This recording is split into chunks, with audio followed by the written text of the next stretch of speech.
Parents issue grave travel warning after daughters die on vacation. Remove this country from your bucket list. The parents of two Australian teens who died in Laos last year have urged other Australians to remove the trip from their bucket lists. Ahead of the anniversary of their daughters' murders, Holly Morton Bowles and Bianca Jones' parents lambasted the Laos government as corrupt in an interview with the Herald Sun. They also claimed there's no proof police have investigated the disaster. Best friend Holly and Bianca, both 19, were on the trip of a lifetime in the tourist town of Ang Vying in November last year when they accidentally consumed methanol. The pair died alongside 4 other visitors, staying at the Nana Backpackers guest house. The colorless, odorless poison can cause major illness and can be lethal if just 25 milliliters is swallowed. Sean Bowles and Samantha Morton said they were unhappy in the probe so far, saying, "We recognize how corrupt and unhelpful the Laos government is. There is no evidence whatsoever to suggest there is any type of investigation going on.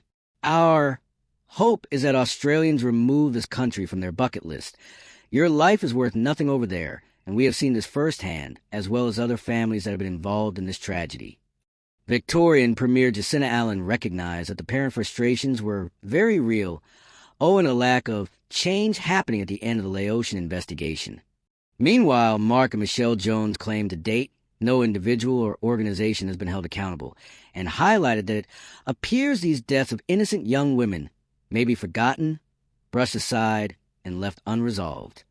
Shadalong Buasisavath, the Laos ambassador to Australia, did not answer the inquiries from the Herald Sun. "We've heard nothing. The family's hunt for answers has been a long one, and the silence from Laos has been deafening." In February, it was discovered that the Laos government had refused to meet with the families of those who were killed in the catastrophic methanol poisoning event. In an interview with 60 Minutes correspondent Tara Brown, Mark and Michelle Jones and Sam and Sean Bowles said the Laos government had refused to meet with them since the teenagers' murders. "We've heard nothing," Mr. Jones said in the interview, which aired on Sunday night. "I cannot have my daughter's passing not mean anything." Following the tragic deaths of Ms. Jones and Ms. Bowles, an outpouring of condolences came in from throughout Australia and the world, including from Prime Minister Anthony Albanese, while hundreds attended a memorial held in the women's honor in Melbourne in November last year. Ms. Jones was farewelled at a funeral service on December 6th at her old-school Mentone Girls' Grammar.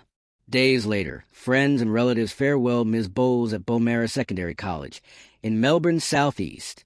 Following the deaths of Ms. Jones and Ms. Bowles, the relatives of the teenagers started a crowdfunding campaign to aid with covering out-of-pocket expenditures incurred by the tragedy. The monies will also be utilized towards funding awareness, education, and preventative programs around methanol poisoning. 60 Minutes Brown stated attempts to talk to authorities in Laos have been unsuccessful. Last November, in a letter to our Foreign Minister Penny Wong, the Lao government did express its profound sadness over the deaths, and it stated it was investigating the cause of the incident to bring the offenders to justice. But so far, despite those words, there's been very little action. When we tried to go to Laos to find out why we were denied admission to the country, because they stated the case is still being worked on. More significantly and cruelly, no Lao officials will meet with the devastated families, not even in private.